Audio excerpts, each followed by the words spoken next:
বাংলাদেশে সর্বপ্রথম সহিহুল বুখারী এবং সহিহ মুসলিমের শিক্ষা প্রদান শুরু করেন কে?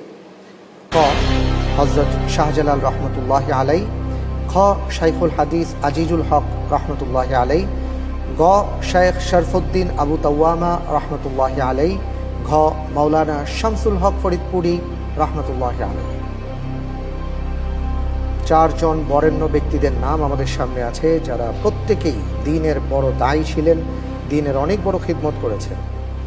কিন্তু যে প্রশ্নটি আমি করেছি তার সঠিক উত্তরের ক্ষেত্রে কোন বিজ্ঞ আকাবেরের নামটি সামনে আসবে? ইনশাআল্লাহ এই প্রশ্নের উত্তর গ. শাইখ শরফুদ্দিন আবু তাওয়ামা রহিমাহুল্লাহ। লক করে দেব।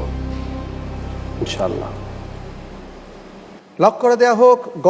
শাইখ শরফুদ্দিন আবু তাওয়ামা রাহিমাহুল্লাহ। সঠিক উত্তর। আলহামদুলিল্লাহ।